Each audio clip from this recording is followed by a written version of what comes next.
Dieu vivant qui prend soin de nous. Parce qu'il a promis qu'il prendra soin de nous. Et comme un père responsable, Dieu prend soin de nous. Et nous devons le reconnaître. C'est pourquoi, lorsque Dieu fait quelque chose pour nous, nous sommes dans l'obligation de venir comme c'est le prélat qui était revenu lorsque le Seigneur leur avait demandé d'aller se faire voir auprès du sacrificateur. Mais quand ils étaient encore en cours de route, le Seigneur les a guéris. Et le Seigneur dira, l'un d'eux est retourné sur ses pas. Il est retourné pourquoi? Parce qu'il est retourné pour venir dire merci au Seigneur. Parce que le Seigneur a aussi besoin de nos remerciements. Dieu en a besoin. Il veut que nous puissions le faire. Et là, la Bible nous dit, le Seigneur dira, est-ce que le 10 n'était pas guéri? Mais il fallait seulement que ce soit un seul. Cela montre même, comme nous l'avons toujours dit, que Dieu, dans ce qu'il fait avec ses enfants, Dieu est toujours en minorité sur la terre. Ils étaient au nombre de 10, mais un seul est venu pour dire merci au Seigneur. Le Seigneur leur a demandé, est-ce que tous 10 n'étaient pas guéris? Mais il fallait seulement que ce soit celui-ci, celui qui est un étranger, pour qu'il vienne dire au Seigneur merci pour la guérison que j'ai reçue. Et nous aussi, nous ne devons pas être des ingrats. Lorsque Dieu nous bénit, lorsque Dieu fait quelque chose dans notre vie, nous avons le devoir de venir lui dire merci. Il a fait grand chose lorsqu'un enfant peut commencer l'école maternelle, l'école primaire, l'école secondaire, jusqu'à arriver à obtenir son diplôme et avec des points qui honorent. Parce qu'il y a les points qui honorent, Pierre. Il y a les points qui honorent. Il ne faut pas avoir un diplôme de 50. C'est un diplôme aussi, mais ça n'honore pas. Et quand tu as un diplôme de 60 et plus, comme ton oncle, c'est vrai, tu m'as dépassé un peu. Nous bénissons Dieu pour cela. Il y a aussi Pierre Moussang aussi, qui a eu son diplôme. Il y a même Priska aussi qui a eu son diplôme. Pour tout cela, nous disons gloire au Seigneur. Les gens en ligne, nous disons gloire au Seigneur. Ainsi, avant de lire la parole, nous bénissons le Seigneur pour tout ce qu'il a continué de faire. Il y a aussi frère Paul que nous saluons d'abord au nom du Seigneur Jésus-Christ et tous ceux-là qui sont en train de nous suivre maintenant en direct. Que Dieu les bénisse aussi comme il va aussi nous bénir ce matin. Nous sommes venus au rendez-vous avec Dieu et nous croyons qu'il est au milieu de nous. Et sa présence au milieu de nous, c'est pour nous bénir parce qu'il l'a promis et il est un Père qui est responsable. Il fait toujours ce qu'il a promis. Nous saluons aussi frère Cephas. Je ne sais pas si frère Fiston et les autres sont en ligne. Il y a le dimanche quand on a fini, il y a frère Paul qui a envoyé son témoignage. Vous savez, parfois nous pensons que les miracles ou les choses que Dieu fait, vous savez, quand les apôtres, ces livres d'Actes et les apôtres étaient en train d'être écrits, les apôtres, eux, ne savaient pas ce qui est en train de se faire là. Ils vivaient seulement, ils croyaient seulement en Dieu. Ils ont donné leur vie en Dieu et ils menaient seulement une vie de fils et de filles de Dieu. Mais c'est là, ce qu'ils menaient là, a fait que, parce qu'ils étaient dans la volonté de Dieu, cela a produit tout un livre qui a été ajouté dans la Bible, qui a fait partie des livres que Dieu a voulu que ça figure dans son livre. Les actes et les apôtres. Frère Paul, il a écrit, dit, ça faisait plusieurs jours qu'il n'y avait pas de réseau Vodacom qu'ils utilisent là-bas. au niveau de Colosie. Il dit, le matin, il a prié Dieu pour lui dire, Seigneur, donc je ne vais pas suivre la prédication aujourd'hui, parce que quand je suis le direct, ça me bénit au même pied d'égalité comme ceux-là qui sont là en train de suivre. Je voulais être parmi ceux-là qui vont suivre aujourd'hui. Il n'y a pas le réseau, mais toi, tu peux faire que le réseau soit stable. Il dit, il a suivi la prédication du début à la fin, sans interruption. Ça, c'est Dieu qui a fait ça. Pourquoi il a béni Dieu le Seigneur pour ce qu'il a fait pour lui. Il dit, aujourd'hui, je ne m'attendais pas à suivre la prédication. Parce que depuis 3 jours, il n'y avait pas de réseau Internet, il n'y avait pas de réseau cellulaire Vodacom au niveau de Colosie. Mais quand j'ai prié Dieu, j'ai vu que j'ai commencé la prédication jusqu'à la fin, sans interruption. C'est un sujet de témoignage pour ce que Dieu continue de faire pour nous. Et quand je l'oublierai, nous allons rester avec tous les enfants. Demain, c'est la rentrée scolaire. On va invoquer le nom du Seigneur pour eux. On va abandonner aussi l'année scolaire qui est devant nous, entre les mains du Seigneur. Et en parlant de cela, moi aussi j'ai béni le Seigneur à cause toujours des diplômes. Ça fait 1 année que je suis gestionnaire d'une école et Dieu m'a béni aussi en me donnant vraiment de très bons résultats pour cette année scolaire qui vient de s'écouler. On a eu presque tous les élèves, parce que moi je ne suis pas aussi toujours d'accord si on doit donner, on doit distribuer les diplômes gratuitement. Les enfants doivent savoir qu'il y a un prix à payer. Et le prix à payer que vous avez, c'est étudier. Étudier et étudier. Et quand on étudie et quand on est sérieux dans les études, Dieu au ciel va répondre maintenant à la prière que nous, parents, nous adressons à lui, que vous vous adressez à lui, de vous donner la réussite, de vous donner un bon résultat. Parce que là où je suis gestionnaire, tous les enfants qui travaillaient correctement à l'école, tous les enfants qui étaient assidus à l'école, ils ont eu leur diplôme d'État. Et moi, j'ai béni Dieu pour cela. Il y a seulement sur 87 ou 89 élèves, on a seulement, je pense, 5 ou 6 qui n'ont pas eu leur diplôme. Et là, je déplore une seule, et moi, je ne m'attendais pas qu'elle puisse échouer. Mais les 5 autres là, vraiment, ils devraient échouer. Ils devraient échouer. Un élève qui fait 2 mois, il n'arrive pas à l'école, fait 3 semaines, il n'a aucun résumé. Quand vous allez à l'école, c'est pour étudier. Vous n'y allez pas pour aller perdre le temps et faire perdre l'argent aux parents. Vous êtes déjà des grands enfants et ce sont des choses que vous comprenez. Et vous qui suivez la parole de Dieu, vous devez être le modèle des enfants de là où vous partez. Pierre qui va commencer l'université. L'université, ce n'est pas un lieu où maintenant je deviens, je ne sais pas, je deviens étudiant. Il y a un étudiant et il y a un fils de Dieu.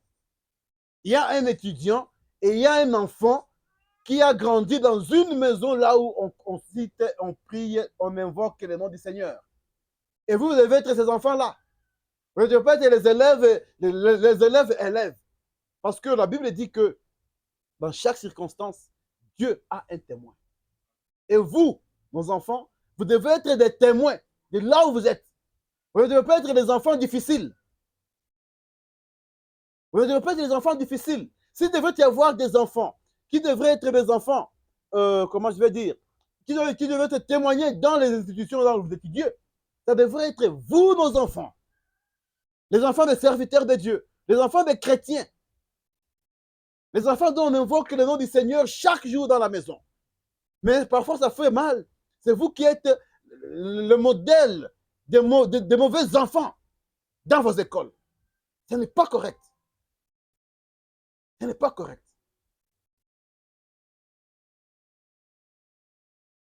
Si Dieu peut venir aujourd'hui et aller dans une école, et si c'est une école de bandits, tant mieux que l'école témoigne que oui, les enfants de cette génération, parce qu'il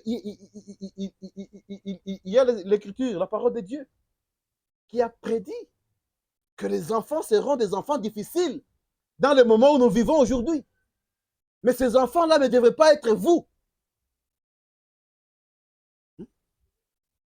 Lorsque le prophète prêchait, lorsqu'il frappait très fort sur les femmes, il disait, oui, je parle des femmes, mais je ne parle pas de vous, les chrétiennes, de vous les sœurs en Christ, de vous qui avez cru. Je parle des femmes. Et pareil aussi, la Bible a dit que les enfants seront difficiles, mais ces enfants ne devaient pas être nos enfants à nous, non. Parce que pour vous, il y a une écriture qui dit que vous êtes sanctifiés. Parce que les parents croient au Seigneur. Mais vous voulez vous comporter très mal. Vous voulez imiter les autres. Attention.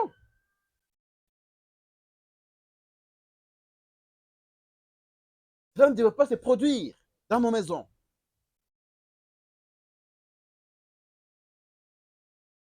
Alors, nous allons parler de la parole de Dieu et on parlera toujours du même sujet, le même titre qu'on a commencé la semaine prochaine, le temple du Seigneur. Alors, pour commencer, nous allons nous lever et nous allons prendre nos Bibles dans Acte 7. Acte chapitre 7.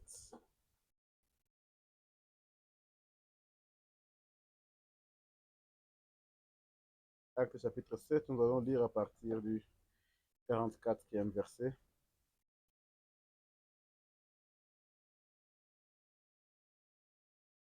Acte 7, 44. Ça nous dit, mon père avait au désert le tabernacle du témoignage, comme l'avait ordonné celui qui dit à Moïse de faire d'après le modèle qu'il avait vu. Et mon père, l'ayant reçu, l'introduisirent sous la conduite de Josué dans le royaume qui était possédé par les nations que Dieu chassa devant eux, et il y resta jusqu'au jour de David. David trouva grâce devant Dieu et demanda d'élever une demeure pour le Dieu de Jacob. Et ce fut Salomon qui lui bâtit une maison. Mais le Très-Haut n'habite pas dans ce qui est fait des mains d'hommes, comme dit le prophète. Le ciel est mon trône et la terre mon marchepied.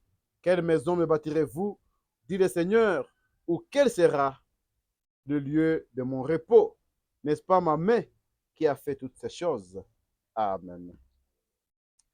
Dieu notre Père, nous te bénissons, Seigneur. Nous venons de lire ta parole, ô Dieu. Nous venons de lire les Écritures, Père Saint. Mais il est écrit que c'est ton esprit qui vivifie.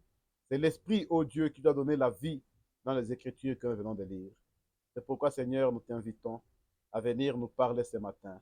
Au nom précieux de Jésus-Christ, nous avons prié. Amen. Vous pouvez vous asseoir.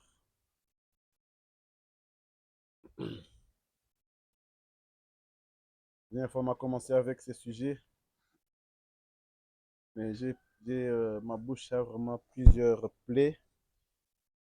Parfois, je parle un peu difficilement et certains mots nécessitent l'utilisation de la langue. Des fois, ça me fait très mal. Ça va prendre quelques temps tel que le Seigneur va le conduire. On parlait sur le temple du Seigneur. Et le temple du Seigneur, nous avons vu avec les Écritures, avec la Bible, avec les prophètes, que le temple du Seigneur, c'est le corps. C'est son corps à lui.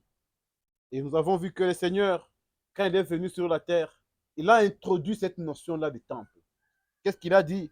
Il a dit, quand il est venu, comme le disait l'Écriture, que Dieu ne s'est pas contenté des offrandes, mais il dit, mais tu m'as formé un corps. Pourquoi? Parce que Dieu voulait habiter quelque part. Dieu voulait demeurer quelque part. Et c'est dans ce corps-là que Dieu est venu. Et on a vu qu'il est venu faire quoi? Il est venu pour réconcilier le monde avec lui-même. Pourquoi? Parce que le monde avait péché. L'homme avait péché. L'homme était déjà séparé de Dieu. Lorsque Dieu a créé l'homme, il a créé l'homme pour qu'il reste en communion avec cet homme-là. Dieu a créé l'homme pour que cet homme soit en communion avec son Dieu chaque jour de sa vie. Mais il est arrivé que cet homme a péché. Il est arrivé que cet homme est parti en dehors de la volonté de son Dieu. Mais Dieu qui a aimé l'homme ne l'a pas laissé pour toujours. Mais Dieu a choisi un moyen par lequel il devrait venir et récupérer cet homme-là. Il devrait venir et se réconcilier avec cet homme. Et pour le faire, il a fallu quelque chose. Il a fallu que le sang coule. Mais quel est ce sang-là qui pouvait couler? Quel est ce sang-là qui avait de la valeur pour que l'homme soit sauvé? Parce que toute la création, toute la créature a été créée, était en dessous de l'homme. Il fallait que le sang qui va couler soit le sang qui est au-dessus de l'homme. C'est comme ça que Dieu s'est formé un corps dans lequel il est venu habiter. Et la cellule de vie là, c'est son sang. Quand c'était tombé, quand c'était sorti de lui, ça a pu racheter cet homme-là. Là, on a vu aussi la notion du rachat, la notion de la rédemption et du retour à la position originelle du chrétien, à la position originelle d'un croyant ce matin. C'est cet homme-là, c'est cette femme-là qui était dans les pensées de Dieu et que Dieu est venu pour le remettre dans la position dans laquelle il était avant la chute. Et c'est là où on a fini à répondre par une question. Pourquoi nous sommes venus sur la terre? Parfois, on peut se poser cette question-là. Pourquoi ceci m'arrive? Pourquoi cela m'arrive? À quoi bon d'être passé sur la terre, par la terre? Là, on a vu avec les prophètes que Dieu nous a envoyés sur la terre pour devenir seulement, pour croire, pour recevoir le salut, pour devenir des fils et des filles de Dieu, pour devenir des chrétiens. C'est ça notre mission sur la terre. Nous n'en avons pas deux. Nous avons une seule mission sur la terre. Cette mission-là, c'est de porter la nature que nous avions avant la chute. C'est la nature que nous avions avant la chute. Et cela, ça va passer par la parole du Seigneur. C'est pourquoi la parole de Dieu, chaque jour, elle vient, elle nous parle, elle nous martèle, elle nous façonne pour que nous puissions arriver dans cette stature-là, dans cette nature-là de Dieu, pour que nous puissions arriver à la position là où Dieu veut que nous puissions arriver.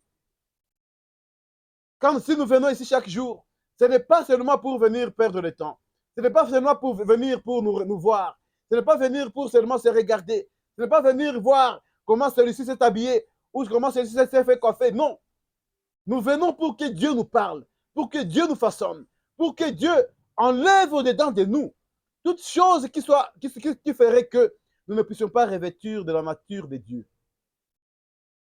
Parce que, tel que nous venons de le dire, notre présence sur la terre a un seul objectif. Notre présence sur la terre a une seule mission. Notre présence sur la terre devrait avoir une seule finalité. C'est quoi? C'est être fils de Dieu. C'est être fille de Dieu. C'est être cet homme-là dans lequel Dieu viendra et mettre sa demeure. Comme nous venons de le lire ici, Dieu, quand il a demandé à Moïse de construire le tabernacle de témoignage, il a demandé de le faire selon le modèle que Moïse avait vu dans les cieux. Pourquoi? Parce que ça devrait être quelque chose qui devrait être conforme à la volonté de Dieu, conforme à ce que Dieu lui-même a créé. Et c'est la même chose aujourd'hui, et nous aussi, parce que nous avons parlé des tabernacles. On a vu que le tabernacle de Dieu, c'est quoi? Le tabernacle de Dieu, c'est là où Dieu veut avoir son repos. C'est là où Dieu veut venir habiter. C'est là où Dieu veut mettre l'endroit où il va se mettre pour suivre, pour faire les œuvres qu'il a commencé à faire. Parce que quand Jésus est venu, nous avons vu avec les Écritures qu'en lui, il y avait la plénitude du Dieu vivant. Et tout ce qu'il faisait, il disait que je ne fais rien que je n'ai pas vu mon Père faire. Pourquoi? Parce qu'il devrait faire la même chose que Dieu avait dans sa pensée. Et le chrétien aujourd'hui, c'est la même chose. Parce que lorsque Jésus a fini sa mission sur la terre, dans le corps humain dans lequel il était, il a donné cette mission-là à l'Église. L'Église a continué à perpétuer l'œuvre que Jésus faisait. Donc ce matin, nous devons être des gens, des hommes et des femmes qui perpétuons l'œuvre de Jésus. Lorsque les gens doivent nous voir, les gens doivent voir Jésus en œuvre. C'est pourquoi il a dit que le monde ne me verra pas, mais vous, vous allez me voir. Pourquoi? Parce que j'ai vie et vous vivrez. Et une autre chose, il a dit encore quoi? Parce que je serai avec vous et en vous. En vous, en train de faire quoi? En train d'accomplir la même œuvre. C'est là où il pouvait dire aux disciples. Il dit, je dois m'en aller au Père. Mais vous ferez ces œuvres que je suis en train de faire. Vous en ferez aussi davantage. Parce que je m'en vais au Père. Donc, l'Église aujourd'hui,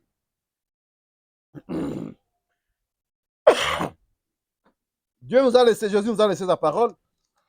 Jésus nous a laissé tout ce qui est utile, tout ce qui est important, afin que nous puissions parvenir à cette stature-là, à faire cette œuvre. Parce que lorsque nous lisons dans Malachie chapitre 3, Malachie chapitre 3, ça me dit quoi? Le tout premier verset là. Chapitre 3, le premier verset dit, voici j'enverrai mon messager. Il préparera le chemin devant moi. Ça, c'est le Seigneur qui est en train de parler là. Il dit quoi? Il dit que je vais envoyer mon messager. Et mon messager va préparer mon terrain. Il va préparer le terrain pour faire quoi? Il dit, et soudain entrera dans son temple le Seigneur que vous cherchez. Le Seigneur, avant de venir, il a dit qu'il va envoyer son messager et le messager va préparer son chemin. Et le chemin, et quand le messager aura préparé le chemin devant lui, il dit, et soudain entrera dans son temple le Seigneur que vous cherchez.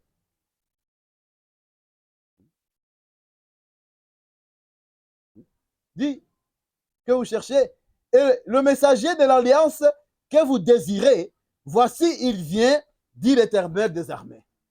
C'est l'Éternel lui-même qui devrait venir et qui devrait porter, qui devrait entrer dans un temple. Et le temple dans lequel il est entré, nous avons vu cela. Nous le lisons dans les Écritures. C'est le corps du Seigneur Jésus-Christ quand il était sur la terre. C'est le corps-là qui a été préparé pour que la plénitude de Dieu puisse habiter dedans. Et là, nous étions en train de parler la dernière fois. Le Seigneur, quand il est entré dans son temple, il a accompli une œuvre. Et cette œuvre-là, c'était l'œuvre du salut. C'était l'œuvre de la rédemption. C'était l'œuvre de ramener l'homme qui était péché en communion avec son Dieu. Parce qu'après que l'homme ait péché, l'homme, il était séparé de son Dieu. Mais Dieu, qui a aimé l'homme, ne l'a pas laissé pour toujours. Le Seigneur est venu maintenant. Il est venu lui-même. Parce que toujours, je pense que c'est dans Ésaïe, qui dit que voici votre Dieu, il viendra lui-même et il vous sauvera. Et selon nous voyons même la divinité de Jésus-Christ, lorsqu'il y a ceux-là qui disent, qui parlent, qui pensent qu'il y a un Dieu qui est un Dieu, un fils de Dieu, qui est un petit Dieu. Non, c'est le Seigneur lui-même, dans ses œuvres, on a vu cela, qu'il prend plusieurs natures, il prend selon le travail qu'il est en train d'accomplir, selon les tâches qu'il est en train d'accomplir, il prend des formes. C'est pourquoi il peut être, il est père, il est fils, il est Jéhovah Jireh, il est Jéhovah Manassé, il est toutes ces choses-là, mais c'est le même Dieu. Et ici, il dit quoi? Il va venir entrer dans son temple. Et qu'est-ce que nous avons vu? Nous avons vu qu'aujourd'hui, l'Église de Dieu, nous sommes aussi le temple du Seigneur. Mais ce temple-là du Seigneur, il est temple du Seigneur lorsque nous croyons. Il est temple du Seigneur lorsque nous abandonnons à Dieu. Parce que si nous ne le faisons pas, le monde a deux esprits qui le contrôlent aujourd'hui. Il y a l'esprit de Dieu, il y a aussi l'esprit du malin, il y a aussi l'esprit du diable. Et les deux esprits ont besoin d'un temple où ils doivent rester, où ils doivent habiter. Parce qu'en dehors de cela, les esprits n'ont pas à faire, n'ont pas de puissance. C'est là où nous avons vu que le Seigneur disait que le Seigneur avait besoin de tout un chacun de nous, qu'on lui donne ce que nous avons, parce que lui en a besoin pour l'utiliser. Ce matin, Dieu a besoin de ton corps. Dieu a besoin de ce temple-là que tu es pour qu'il puisse y habiter et faire ses œuvres. Mais si le Seigneur ne peut pas y entrer, il y a quelqu'un d'autre qui va y entrer Parce que les esprits, on va voir. Disons Luc chapitre 11. Disons Luc chapitre 11. Ah, la bouche me fait très mal, vraiment.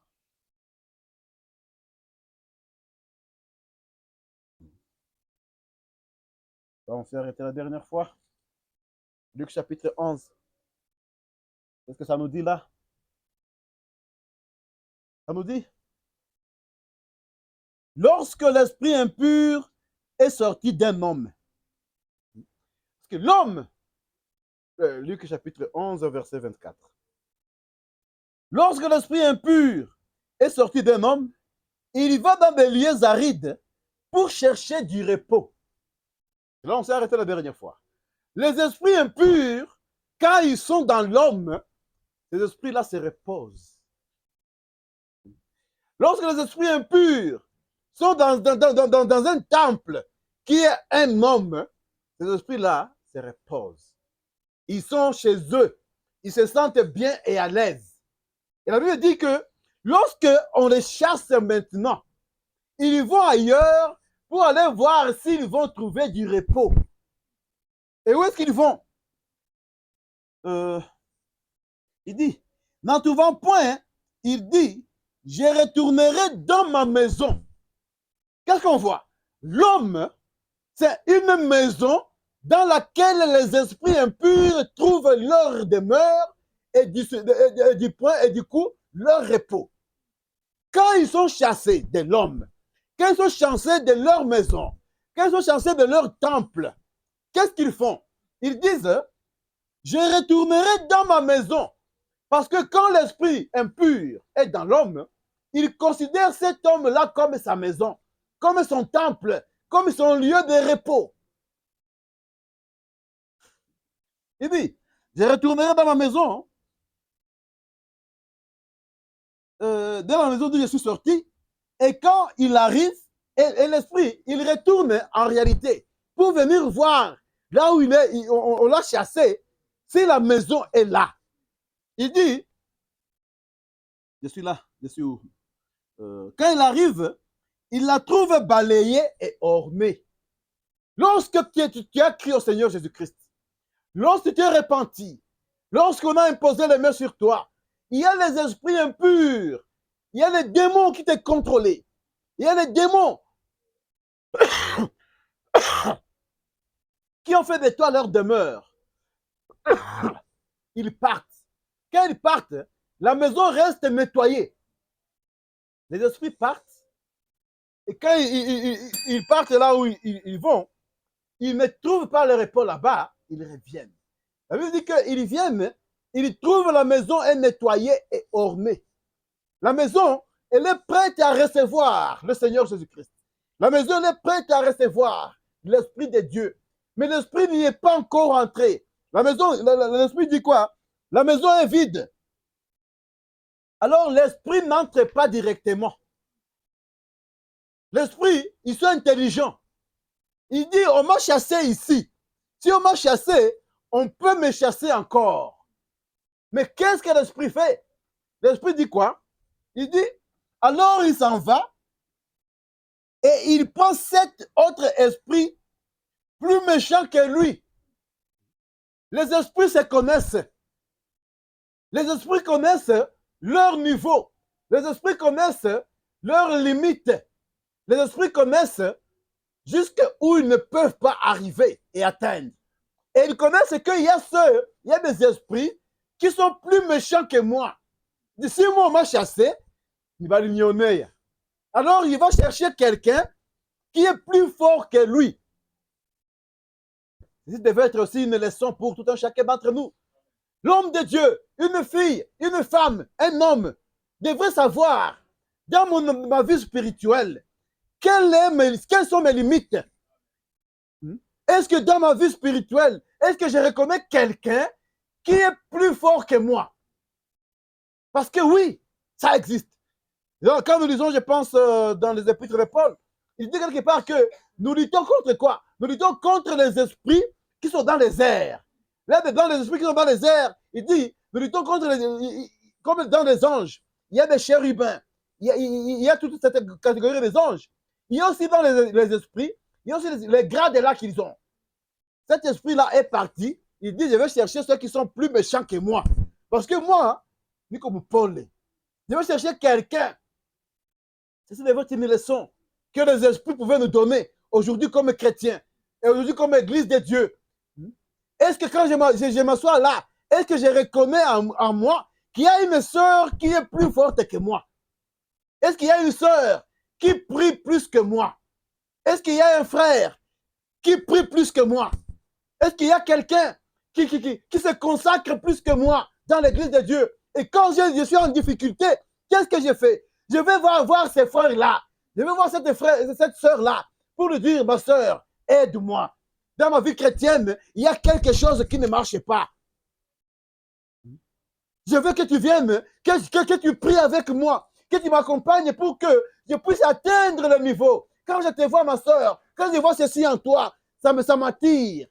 Est-ce que nous arrivons à nous connaissons cela? Est-ce que nous mettons cela en pratique? Les esprits le savent. Les esprits le savent. Il dit, je vais chercher 7. Et où est-ce qu'il va les trouver? Il connaît là où ils sont. Il connaît leur adresse. L'esprit sort, il regarde la maison est vide, il part. Il va chercher 7. Il dit, vous aussi vous déambulez, non? Vous n'avez pas où rester. Moi, j'ai une maison. Mais on va chasser de là. Mais je sais que vous êtes de Pomba. Vous pouvez m'aider à rester là-bas et à m'y reposer. Les esprits, ils déambulent. Ils déambulent. Ils ont besoin de maisons.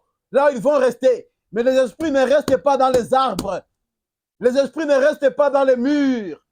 Les esprits restent dans les hommes. On va continuer. Il dit quoi? Il dit, ils reviennent plus méchants que lui.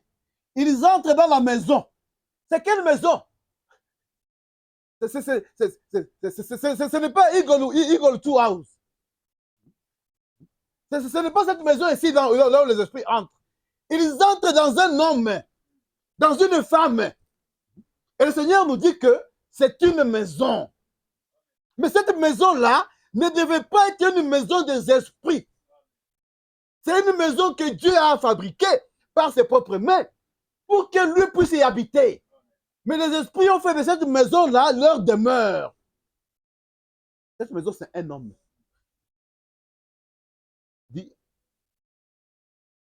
S'établissent et la dernière condition de cet homme est pire que la première. Pourquoi? Parce qu'il y a déjà 7 démons plus méchants que le premier. Donc, ils deviennent 8. C'est là où, si tu avais laissé la porte à un démon, un petit démon de mensonge, entrer en toi, le petit démon de mensonge est là. Tu vas prendre le mensonge comme Akane Kangu. Ouais, continue. Un jour, en train de suivre ici la parole de Dieu, il y a l'Esprit de Dieu qui va descendre. Ces petits démons vont partir, même si on n'a pas prié.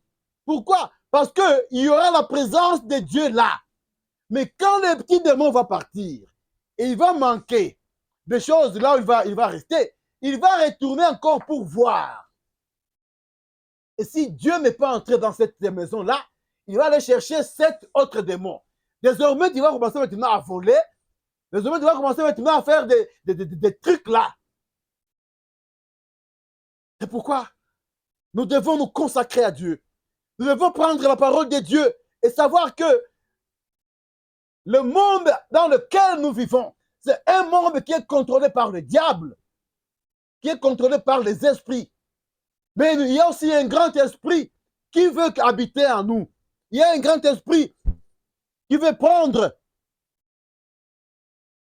la place. Lisons Marc. Allons dans Marc chapitre 5. Marc chapitre 5. Comprenez là. Voyons comment les esprits, ce qu'ils font. Marc chapitre 5.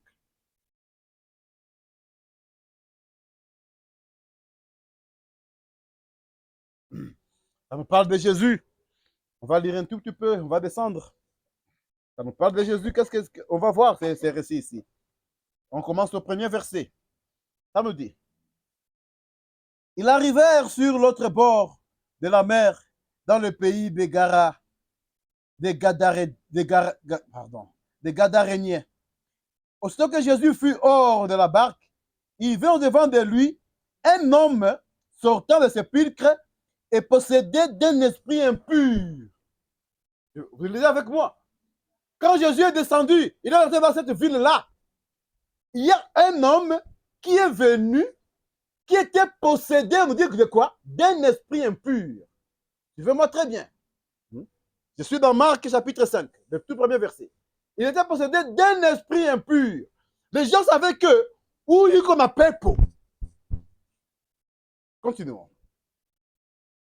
D'un esprit impur. Cet homme avait sa demeure dans le sépulcre et personne ne pouvait plus le lier, même avec une chaîne, car souvent il avait eu des fers aux pieds et avait été lié de chaînes, mais il avait rompu les chaînes et brisé les fers, et personne n'avait la force de les dompter.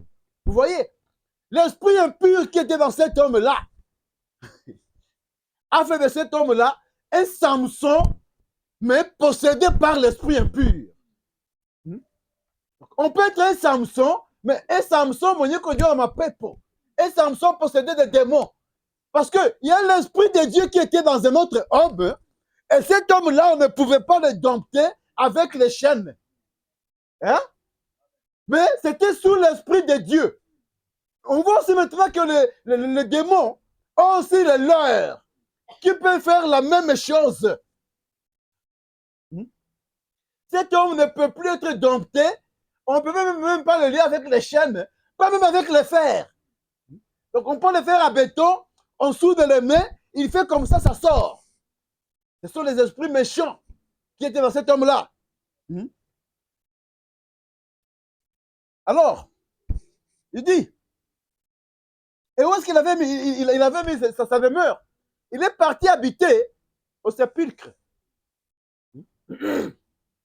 Au sépulcre. C'est là où cet homme a trouvé la place d'aller rester. Là où il y avait d'autres esprits. Il ne pouvait plus rester là où les hommes restent.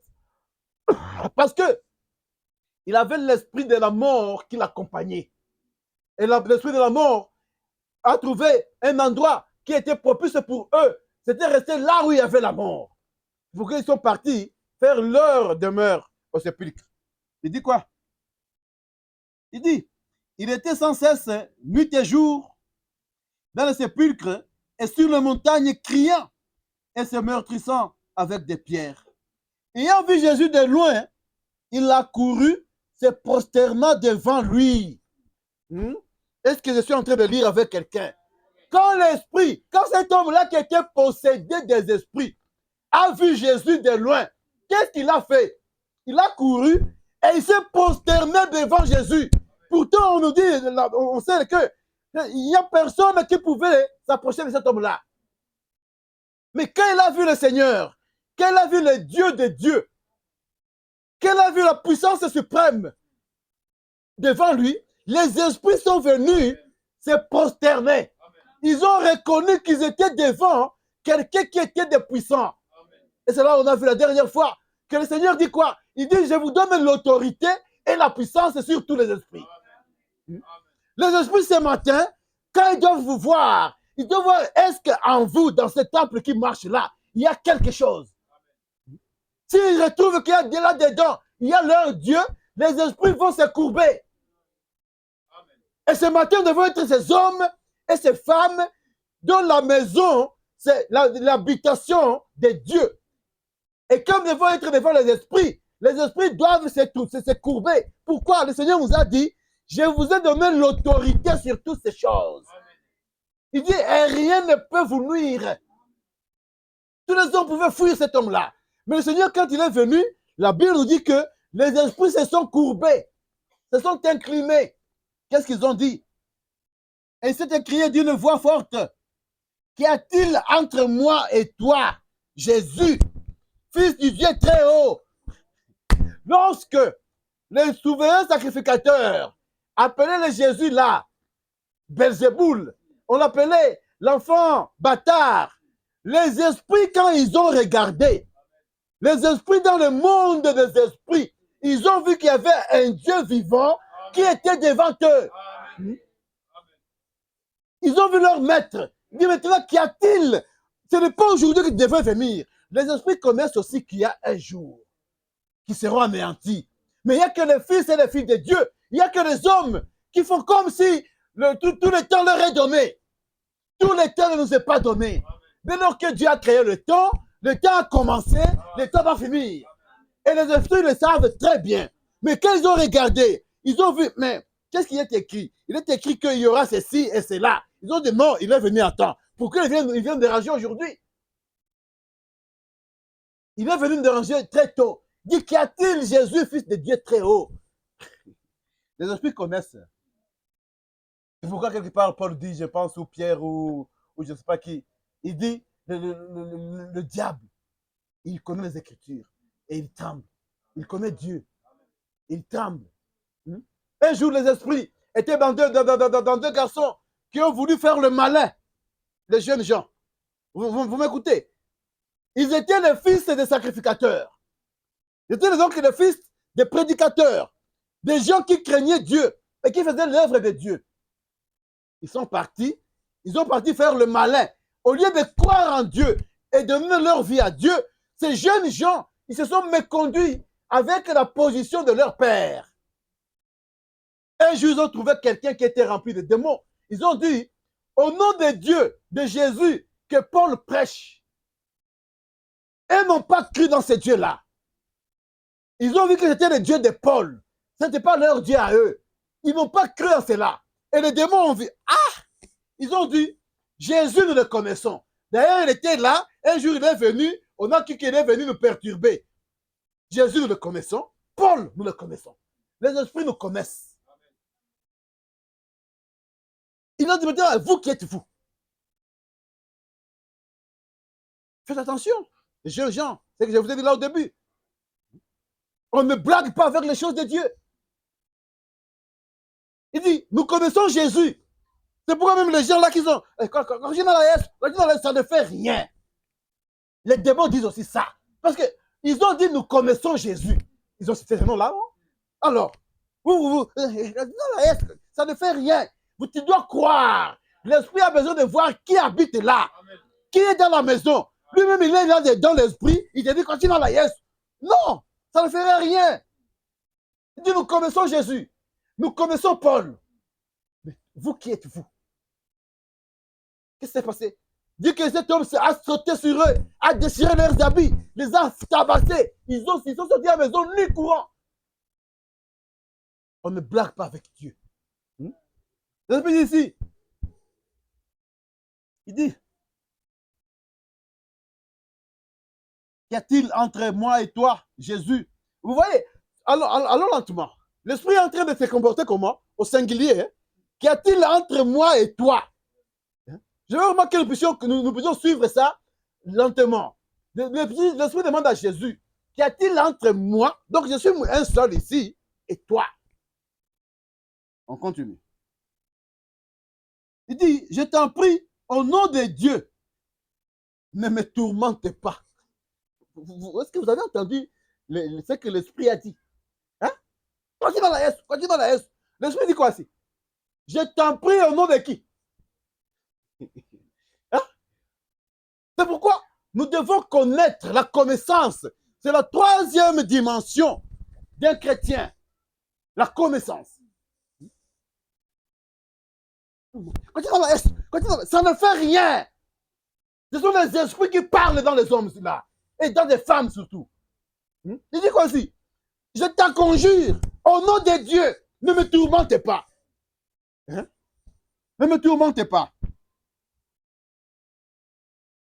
Car Jésus lui disait, sors de cet homme esprit impur. Et il lui demanda, quel est ton nom? Dans toutes les circonstances, le chrétien doit connaître les noms. Un chrétien qui ne connaît même pas le nom de son Dieu. Hein? Même les esprits, Jésus leur demande, quel est ton nom? Qu'est-ce qu'ils ont répondu maintenant? Il dit,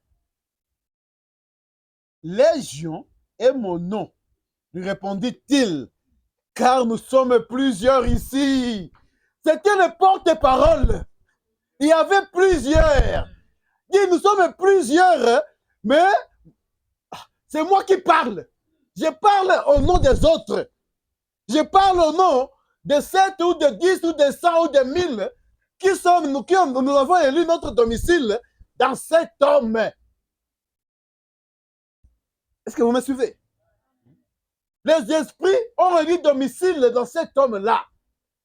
Il dit, nous sommes plusieurs ici. Nous sommes plusieurs. Et il est prié instamment de ne pas les envoyer hors du pays. Vous comprenez ça? C'est là où Frère Branham pouvait dire que chaque pays, chaque nation, chaque peuple a un esprit. Et ce matin, nous devons éviter d'avoir l'esprit congolais.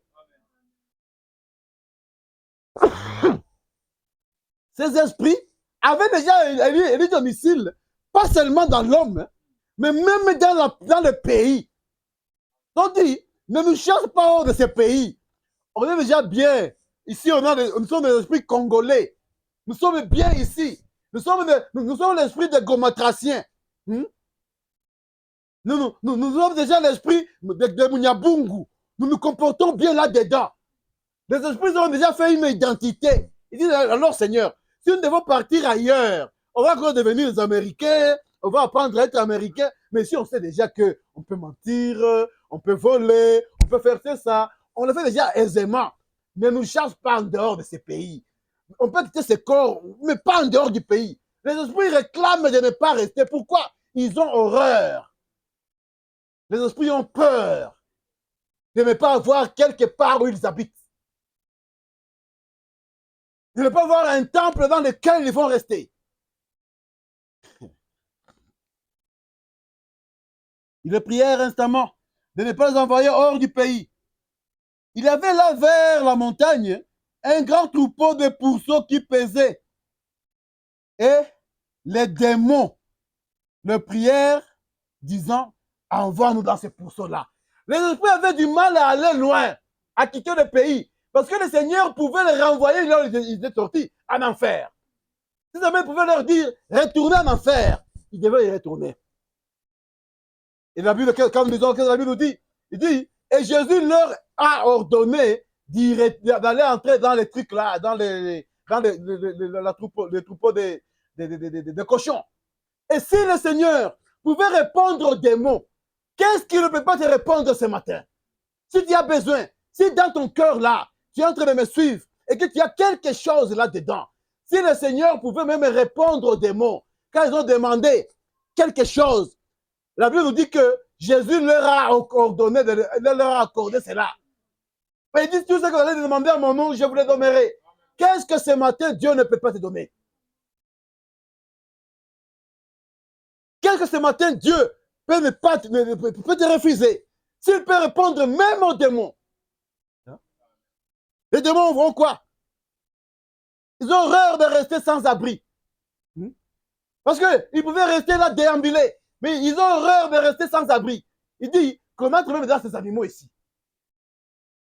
Mais l'Esprit de Dieu ne veut pas habiter dans les animaux. L'Esprit de Dieu ce matin a besoin que toi, que tu puisses laver ta maison pour que lui vienne prendre place, pour que lui vienne y habiter.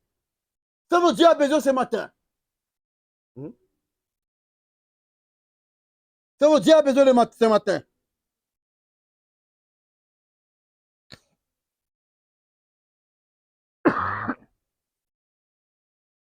Et cette construction-là du temple de Dieu est faite par tout un chacun ce matin. Ce n'est pas moi qui le ferai pour toi. Ce n'est pas toi qui le feras pour quelqu'un d'autre. C'est chacun qui le fait. Lisons 2 Pierre. Lisons 2 Pierre. 2 Pierre chapitre 1. 2 Pierre 1. On va commencer au 5e verset. Je suis à 1 Pierre, 2 Pierre 1. Vous avez compris tout cela? Vous avez entendu les esprits qui ont peur de rester dans le vide, les esprits qui cherchent un demeure, les esprits qui ont besoin d'un temple, là ils vont habiter. Il peut y avoir un seul esprit qui parle, mais quand la parole, quand on devient une puissance, les esprits vous donneront leur identité. Ils disent au Seigneur, nous sommes nombreux, c'est pourquoi nous sommes une légion. Et quand je peux rentrer à l'époque là où ils étaient, quand je demande à l'histoire, une légion avec combien de militaires au moins? On me dit que c'était environ 5000. Donc cet homme-là avait 5000 démons en lui. 5000 démons.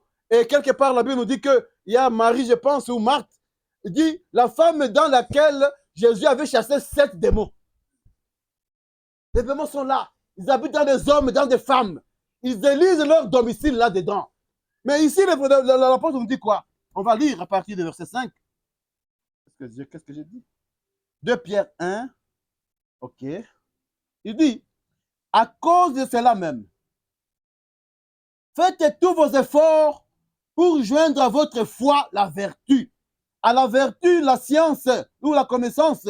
À la connaissance, la maîtrise de soi. À la maîtrise de soi, la patience. À la patience, la piété. À la piété, l'amour fraternel. Il dit, faites tous vos efforts.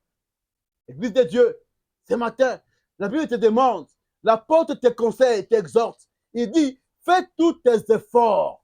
Combat le bon combat. Combat pourquoi? Combat pour atteindre la statue de l'homme parfait, où tu vas atteindre, tu vas devenir le temple de Dieu. Parce que quand tu auras atteint tout ça, c'est comme ça que Dieu viendra maintenant habiter en toi. C'est là maintenant Dieu va élire domicile en toi. C'est là le verset qui a dit que si l'esprit qui a habité en Christ, qui a ressuscité des morts, habite en toi, ça va te vivifier aussi. Mais pour que tu y arrives, l'apôtre te dit, fais tous tes efforts. Combat, c'est un combat. Ce n'est pas quelque chose où tu es là, tu dors, tu es là, tu manges. Non, c'est un combat que tu dois mener chaque jour. Le combat d'ajouter quelque chose sur ce que tu as. Et la première chose sur laquelle tu dois ajouter, c'est la foi. Parce que le Seigneur a dit que celui qui croira sera sauvé. Et qu'elle aura cru, il sera baptisé. Du baptême tel que Paul et Pierre l'ont fait là au commencement. Et tu maintenant, quand tu as cette foi-là, quand tu as cru au Seigneur, tu dois maintenant ajouter. Tu ne dois pas rester seulement là-bas oisif et maintenant disant que j'ai la foi. Non, tu dois ajouter sur cette foi-là. Tu dois atteindre la stature de l'homme parfait. Dis, faites de vos efforts. Et quand on fait les efforts, on le fait pourquoi? On le fait avec quoi? Parce que c'est un combat que nous sommes en train de mener contre le monde des ténèbres, contre le monde des esprits. Lisons Ephésiens chapitre 6. Ephésiens chapitre 6.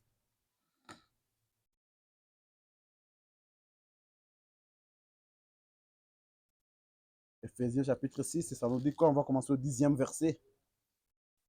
Ephésiens chapitre 6, au 10e verset.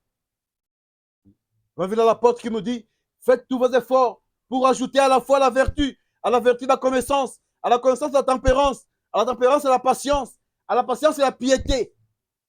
Alors, l'apôtre nous dit quoi ici? Je dis 6, hein? 6 à partir du 10e verset.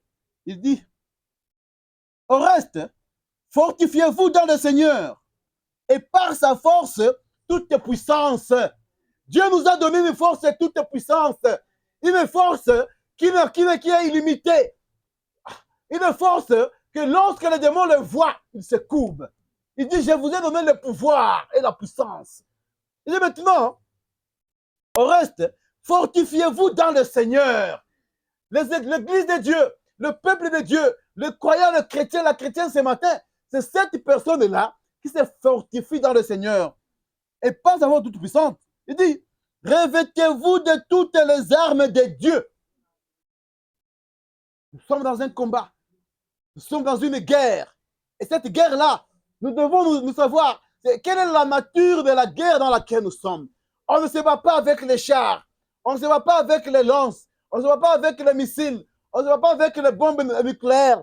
Mais on se bat avec les esprits qui sont nombreux.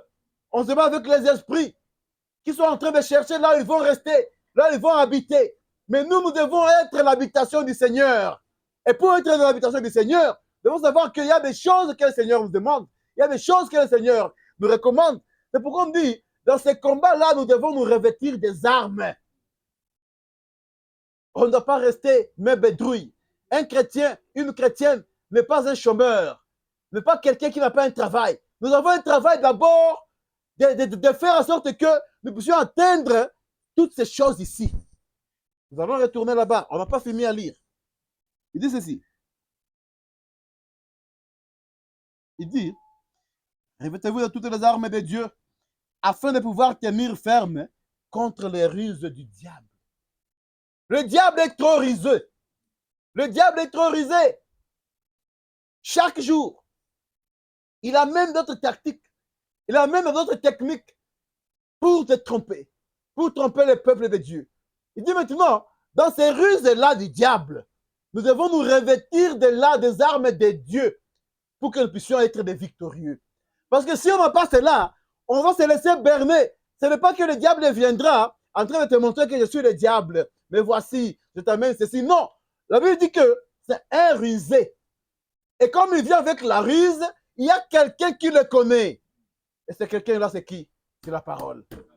Il connaît qu'est-ce que le diable. C'est pourquoi il veut que nous puissions nous revêtir des armes qui feront découvrir qui il est.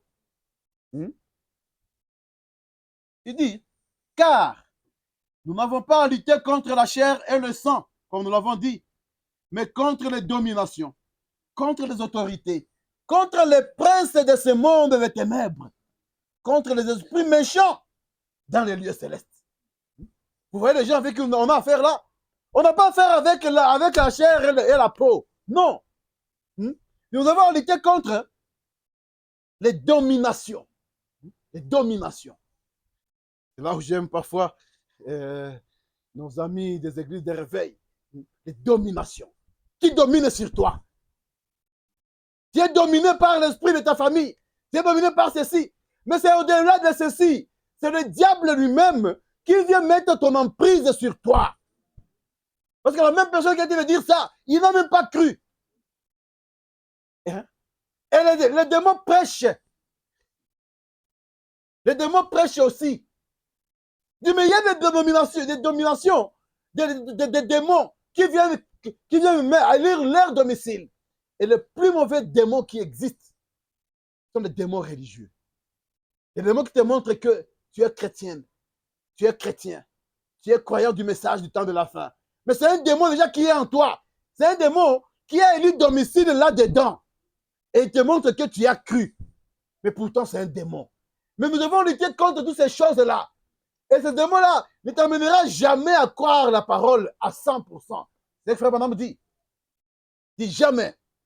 Nous luttons contre les dominations. Il dit contre les autorités. Les démons ont des échelons. Mais quels sont les échelons? C'est pourquoi nous devons nous revêtir des armes de Dieu, parce que Dieu connaît ces démons-là. Il connaît leur domination. Il connaît leurs autorités. Mais tu dois savoir ce matin que Dieu t'a donné l'autorité sur toutes ces choses ici. Jésus a dit, je vous donne l'autorité contre tous les démons. Et rien ne peut vous nuire. Si on est fils de Dieu, si on est fils de Dieu, on doit connaître cela. Que rien ne peut me nuire. Parce que Dieu m'a donné l'autorité sur tous les démons. Dit contre les autorités, contre les princes. Dans les démons, il y a aussi les princes. Il y a les autorités, il y a les princes. Il dit contre les esprits méchants dans les lieux célestes. Si tu es vide ce matin, il est le temps pour toi de revenir à la croix, d'implorer la main du Seigneur, d'implorer le pardon du Seigneur. Parce que contre dans cette guerre ici, contre tout ceci, il n'y a que la parole de Dieu qui peut te sauver. Il n'y a que celui qui a la puissance plus que ceci qui peut te donner la victoire. C'est pourquoi l'Écriture dit, un homme qui n'a pas l'Esprit de Dieu, c'est un homme animal. Pourquoi? Cet homme-là ne se contrôle pas lui-même. Il y a des esprits qui sont là-dedans. On va lire Frère Branham quelque part. Je pense qu'on va y arriver. Il dit, c'est pourquoi, 13, prenez toutes les armes de Dieu afin de pouvoir résister dans les mauvais jours et tenir ferme après avoir tout surmonté. Frère, Église de Dieu, nous devons arriver à surmonter tout. Dans ce combat que nous menons contre les esprits, nous devons arriver à tout surmonter. Et on va y arriver quand? Lorsqu'on va tenir toutes les armes de Dieu. Il dit, tenez donc ferme, ayez avant la vérité. Et toutes ces choses-là, comme nous pouvons les lire jusqu'au chapitre 20.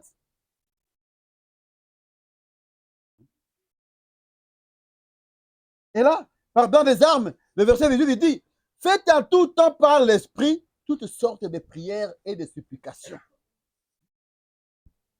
Dans tout ce que nous faisons, même quand tu es en train de marcher, même quand tu es, je ne sais pas, tu es où, tu es en train de faire le commerce, n'oublions pas que nous sommes les fils et les filles de Dieu.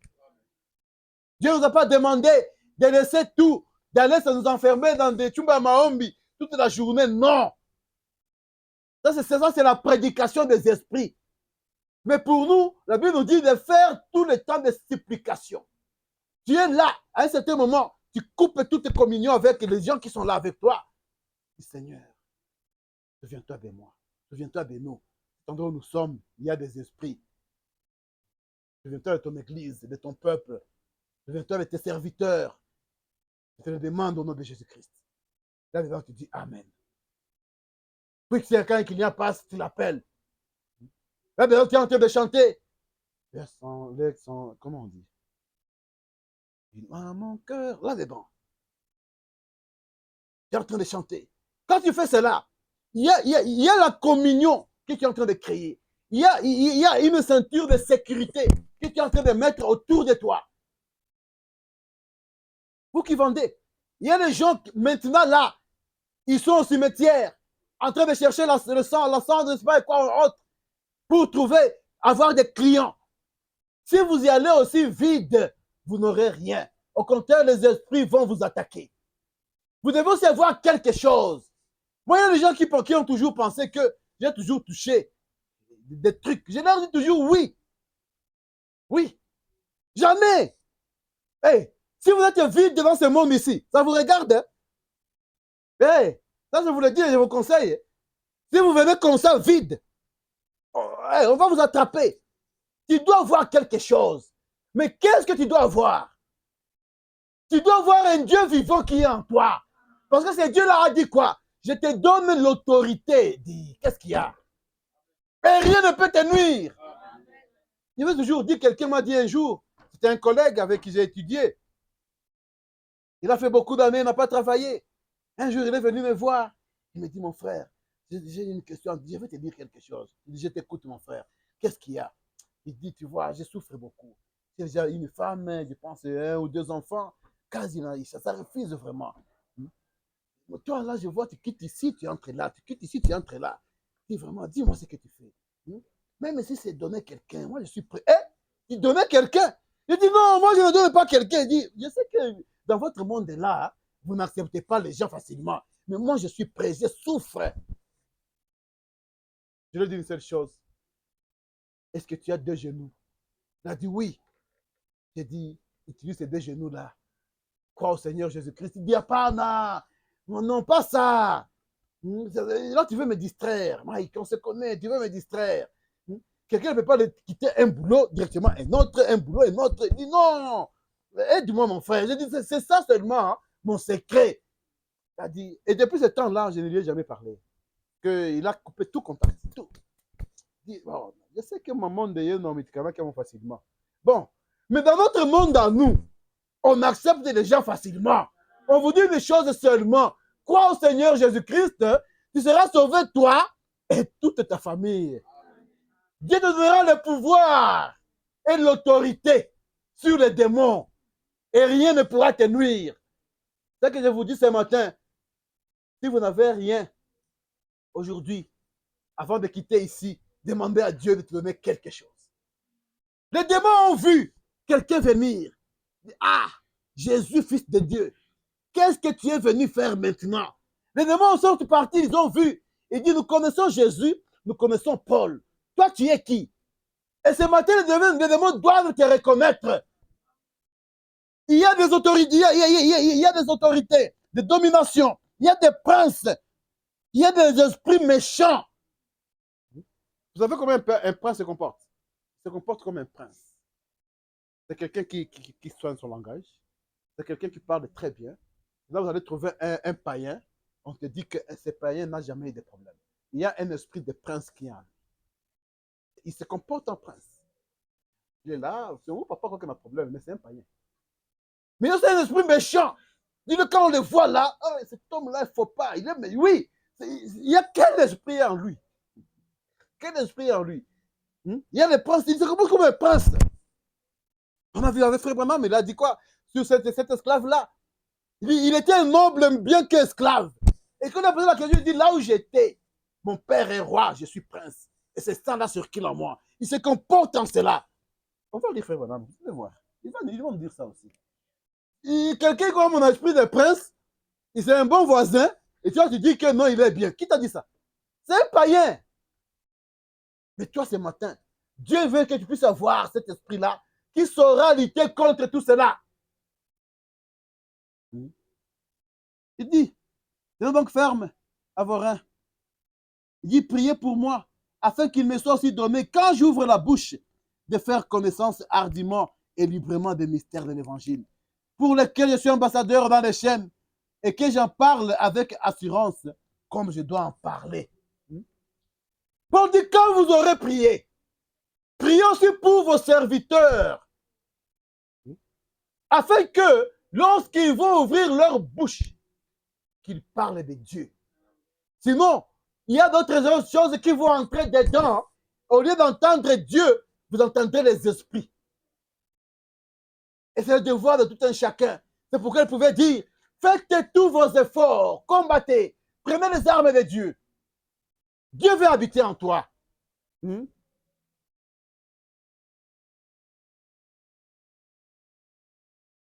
Et pour y arriver, il y a le sang de Jésus-Christ. Ce sang-là, ça a été versé, pas seulement en vain, mais c'était pour que nous puissions arriver à atteindre cette stature-là de l'homme parfait. Pour que Dieu puisse venir et faire sa demeure en nous. Dieu veut habiter en toi. Dieu veut habiter en moi aujourd'hui. Lisons dans Stature de l'homme parfait, paragraphe 77.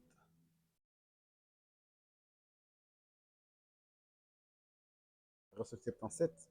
Pardon, me dit, maintenant, remarquez, vous devez mettre de nouveau, c'est-à-dire changer. Il doit y avoir une transformation. Ce matin, Dieu nous demande de mettre de nouveau, de changer. Il doit y avoir une transformation. On doit être ces femmes-là, ces hommes-là, qui sont changés, qui sont transformés. Et qu'est-ce qui nous transforme ce matin? C'est la parole de Dieu. Qu'est-ce qui nous transforme? C'est ce message que Dieu nous a envoyé. Ce message que Dieu nous a donné pour que nous puissions vivre par lui. Pour que nous puissions, être ramenés dans la position où nous étions avant la chute. Alors, suivez-moi très bien.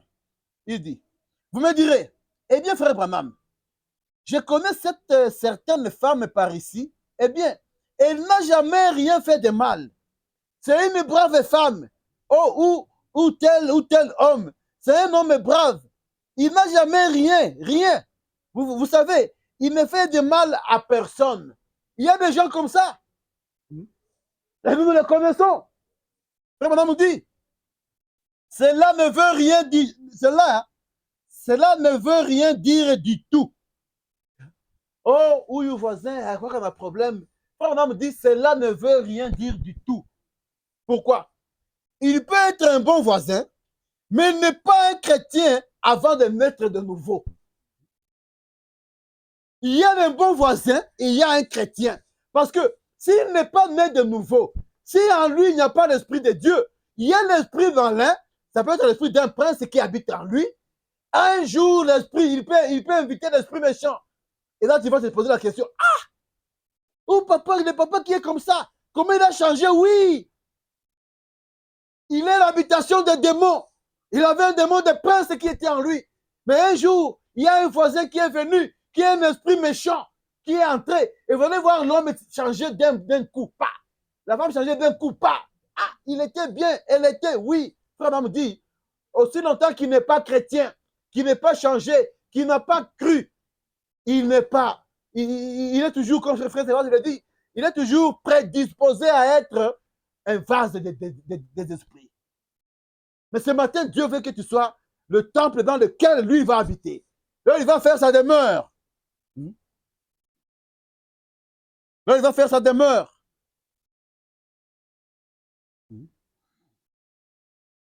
Paragraphe 79, Fernand nous dit ceci. Il dit, un homme ne peut pas comprendre pourquoi les gens jubilent. Un homme ne peut pas comprendre pourquoi la langue d'un être humain changerait et qu'il parlait en langue. L'homme naturel ne peut pas voir comment la gloire de Dieu viendrait sur les yeux d'un homme et il y aurait une vision et dirait quelqu'un, il dira à quelqu'un certaines choses.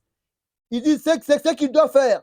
Il dit, lui disant des choses qui sont sur le point d'arriver, des choses à venir. Il dit, un homme normal, un homme naturel, un homme qui est comme ça, a du mal à voir les choses de Dieu.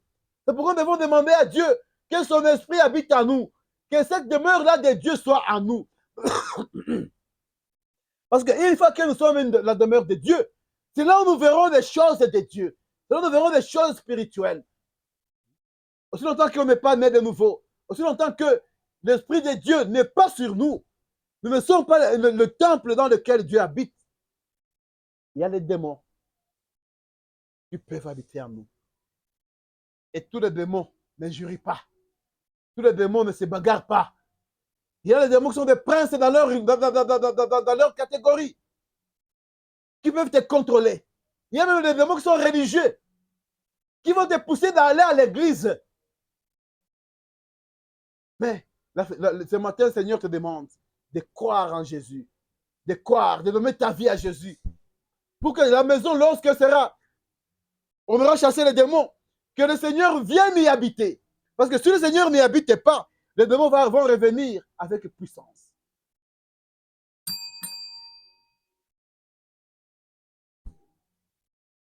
Les démons vont revenir avec puissance. Ils ont toujours la prédication statut de l'homme parfait, paragraphe 57.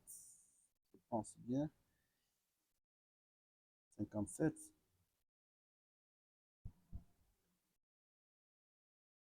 On a parlé, on a commencé, on a montré comment lorsque Dieu a créé l'homme, il l'a créé pour que l'homme puisse rester en communion avec Dieu. Parce que Dieu voulait rester en communion avec son enfant. Dieu voulait rester en communion avec son église. Mais quand il y a eu le péché a créé, a brisé le pont qui était entre Dieu et l'homme. Le péché a créé l'inimitié entre Dieu et l'homme. Et là, frère Branham nous dit, paragraphe 57, la statue de l'homme parfait. Il dit, eh bien, le Dieu saint ne pouvait pas fermer les yeux sur le péché. Dieu est très saint, au point que lorsque le péché est entré, Dieu ne pouvait pas fermer les yeux et dire, bon, bah, c'est arrivé. Non, il ne pouvait pas fermer les yeux. Ainsi, rien ne pouvait toucher la montagne où Dieu se trouvait. Quand il parle de... Quand il était descendu là-bas sur la montagne d'Horeb, il dit, rien ne peut toucher cette montagne-là et rester en vie, parce qu'il y avait un Dieu vivant qui était sur la montagne-là. Il dit, le Dieu qui est saint ne peut pas fermer les yeux.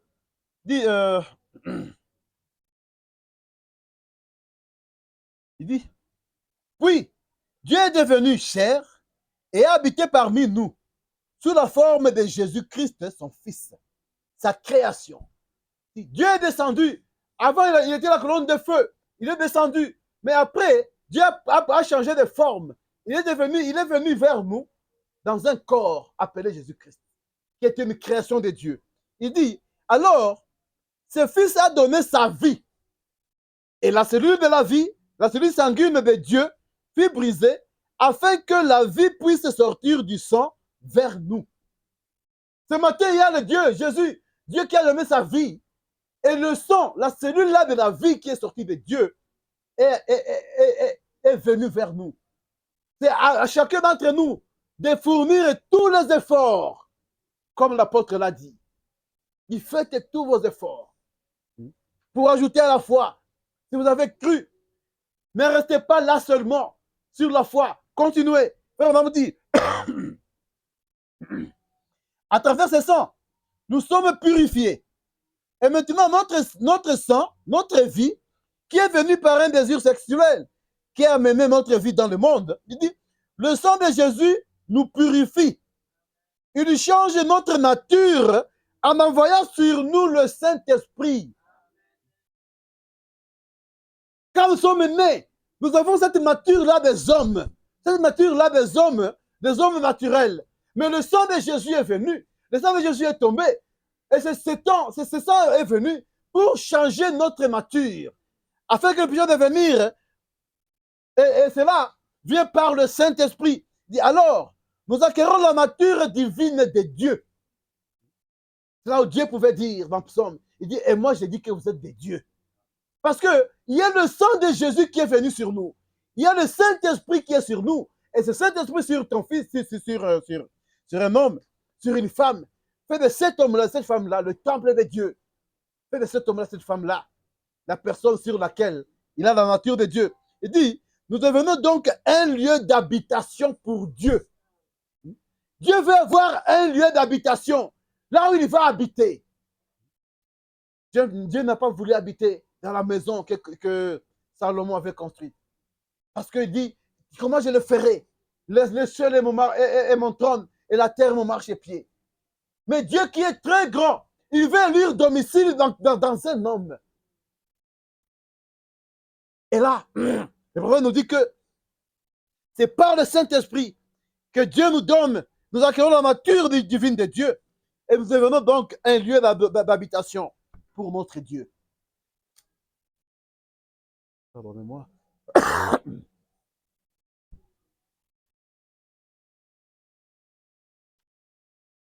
Nous devenons un lieu d'habitation pour notre Dieu. Pourquoi? C'est quand tu te dis, parce que Jésus a dit, en ce jour-là, vous connaîtrez que je suis en mon Père, et que mon Père est en moi, et que je suis en vous, et que vous êtes en moi. La mathématique qui n'émane que de Dieu. Et en ce temps-là, vous connaîtrez que je suis dans mon Père, que mon Père est en moi, que vous êtes en lui, que lui est en vous, que nous sommes devenus Dieu. Parce que lorsque Dieu habite en moi, lorsque Dieu habite en toi, tu deviens directement un Dieu. Et c'est là où Dieu veut que nous puissions arriver à atteindre cette stature-là. Lorsqu'il va descendre avec cet amour-là et habiter en toi. Et là, tu vas devenir aussi un Dieu. Il dit, vous voyez, vous saurez comment Dieu est dans son église. Si Dieu n'est pas en toi, tu ne sauras comment Dieu est dans son église. Quand on dit que Dieu est dans son église, ce n'est pas que Dieu est en train de déambuler ici. Dans son église, Dieu doit être en toi. Dieu doit être en moi, dans ma soeur, dans mon frère. C'est pourquoi même l'apôtre dit, priez les uns pour les autres. Priez les uns pour les autres. Pourquoi? Parce que nous formons un seul corps. Et ce corps-là, c'est le corps mystique de Jésus-Christ. C'est le corps qui doit porter la vie de Jésus. C'est le corps qui doit porter la vie de Dieu. On va lire 59. Il dit, l'Église est maintenant censée prendre la place de Christ et continuer son ministère. C'est une grande mission que nous avons. Dieu, lorsqu'il a donné sa vie, lorsque Jésus a donné sa vie, c'était pour que ce matin, qu'il y ait des gens qui vont continuer à l'œuvre qu'il a commencée. L'Église est maintenant censée prendre la place de Christ et continuer son ministère. Le ministère de l'Église ce matin, c'est le même ministère de Christ. Et quel est le ministère de Christ? On a vu ça avec la Bible. Il dit que Dieu était en Christ, réconciliant le monde avec lui-même. Le ministère que l'Église a ce matin, c'est de réconcilier le monde avec Dieu. de réconcilier le Fils et la fille de Dieu avec leur Dieu. C'est ce que Christ faisait sur la terre. C'est ce que toi, tu dois faire ce matin. C'est ce que moi, je dois faire ce matin. C'est ce que Dieu veut que tu puisses faire. Mais tu le feras quand? Lorsque tu seras une habitation spirituelle de Dieu. Et pour y arriver, l'apôtre nous a dit, fournissez tous vos efforts. Prenez les armes de Dieu. Ne restez pas oisifs. On n'est pas un chrétien quand on ne prie pas. On n'est pas un chrétien quand on ne jeûne pas. On n'est pas un chrétien quand on ne veille pas. Pourquoi? Parce qu'un jour, le Seigneur, on est venu lui dire, Seigneur, tes disciples, quand on leur a demandé de chasser ces démons, ça n'a pas marché. C'est vrai. Il y a des démons qui ne sortent que si on a jeûné. Et Dieu a fait de nous quoi? Un royaume de sacrificateurs. Si aujourd'hui on nous amenait quelqu'un, on dit, oh, homme de Dieu, maman, toi je te vois que tu vas à l'église chaque jour, aucun yombe ou tout. Peut-être le démon qui est là-dedans, c'est un démon qui ne peut sortir que si tu as gêné. C'est pourquoi le Seigneur, quand il a commencé son ministère, il a commencé par le jeûne. Il a fait 40 jours en train de jeûner. Parce qu'il y a des démons qui ne peuvent pas sortir. Même pour lui, le Seigneur Jésus-Christ, il fallait qu'il gêne. À plus forte raison, nous, aujourd'hui, ce matin. Je continue. Il dit, car celui qui croira en moi fera aussi les œuvres que j'ai faites. Encore un peu de temps et le monde ne me verra plus, mais vous me verrez, car je serai avec vous et je serai en vous jusqu'à la fin du monde. Il dit, c'est cela, continuera son œuvre. Continuons l'œuvre de Dieu. Continuons l'œuvre que le Seigneur Jésus a commencé sur la terre. C'est faire tout ce que il a continué à faire là. Ce qu'il faisait là sur la terre, quand il était là. Qu'est-ce que le Seigneur faisait? Qu'est-ce que le Seigneur faisait? Et il veut que ce matin, tu sois cet homme-là, cette femme-là, qui continue ces œuvres-là.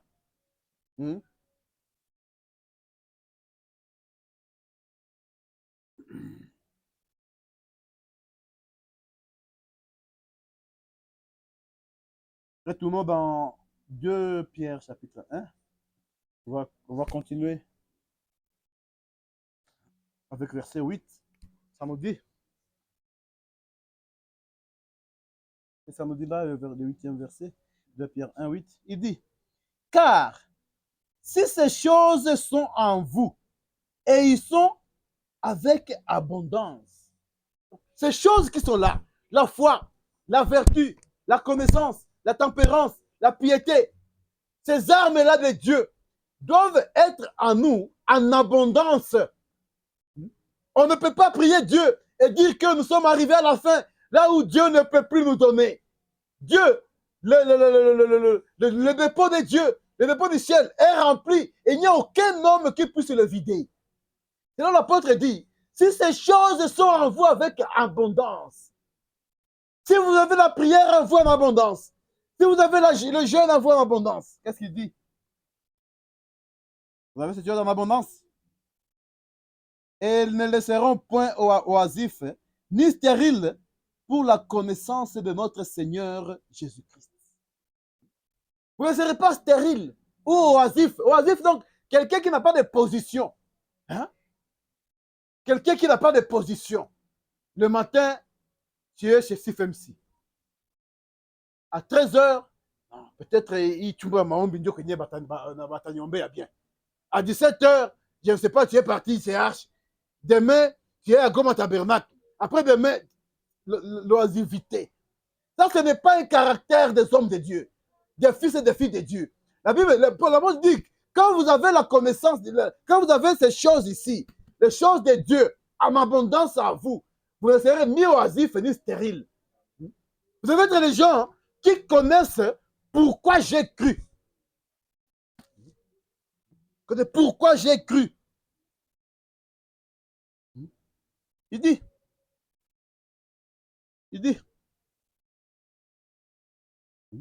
pour la connaissance de notre Seigneur Jésus-Christ. Parce que nous devons être en mesure de comprendre notre Seigneur. Donc, Seigneur, qu'est-ce qu'il est au juste? Il n'est pas seulement ce nom-là qu'on dit Jésus, Jésus, non! On arrive à le comprendre.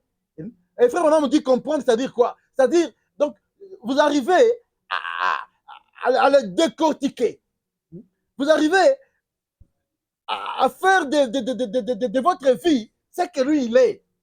Ce n'est pas seulement massacre. Non, non. Quand on parle de Dieu, il faut vraiment que ce soit quelque chose de naturel en moi. Quelque chose là qui est même ma vie. C'est ça comprendre Jésus-Christ. C'est ça comprendre Dieu. Il dit ceci. Il dit, mais celui en qui ces choses ne sont point est aveugle. Quand nous n'avons pas tout ça, on est aveugle. Et quand on est aveugle, un aveugle va n'importe où et fait n'importe quoi. Parce qu'il ne voit rien. Mais ce matin, Dieu ne nous a pas appelés d'être aveugles. Dieu veut que nous soyons ces femmes-là, ces hommes-là, en qui ces choses sont remplies. Il dit, aveugle, et il ne voit pas de loin. Et il a mis en oubli la purification de ses anciens péchés. Quelqu'un à qui ces choses ne sont pas là, il a oublié qu'un jour, Dieu l'a purifié. Il a oublié qu'un jour, il y a le sang qui a coulé pour lui. Il a oublié qu'un jour, Dieu est mort pour lui. Et du coup, il peut retourner dans la suie et faire du n'importe quoi. Pourquoi? Parce qu'il n'a pas ces choses en lui. Mais l'apôtre nous dit quoi ainsi? Il dit, c'est pourquoi, frères, appliquez-vous autant plus à affermir votre vocation et votre élection. Car en faisant cela, vous ne broncherez jamais. L'apôtre nous recommande à faire quoi? À travailler, à affermir notre vocation, à affermir notre foi, à faire de nous, nous devons arriver à atteindre le niveau de fils et de filles légitimes de Dieu. Et puis quand vous avez ces choses en abondance à vous, quand vous aurez affermi votre foi, vous ne broncherez même pas. Église de Dieu, Dieu nous recommande aujourd'hui à ce que nous ne puissions pas broncher, à mettre dans nos corps, à mettre dans nos cœurs, à mettre dans notre esprit toutes ces choses.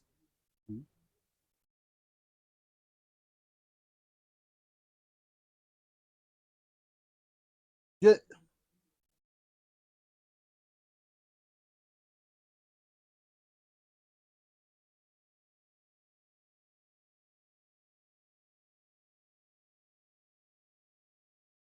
ne peut pas comprendre ces choses. Et là, frère, on nous dit, je ne sais pas là où j'ai écrit la citation, mais il nous dit quelque chose, il dit,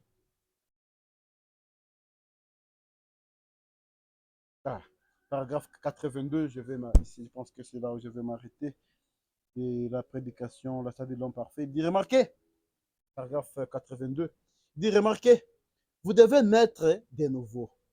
Et quand vous naissez de nouveau, vous ne pouvez pas naître de nouveau sans avoir la foi. Sans la foi, vous ne pouvez pas naître de nouveau. Il dit, c'est vrai. Donc, vous voyez, sur mon croquis ici, il a fait un croquis. J'ai le fondement même. La foi est le fondement de toutes choses. C'est le croquis, c'est qu'il a dit. C'était ce croquis-là. La foi est le fondement de toutes choses.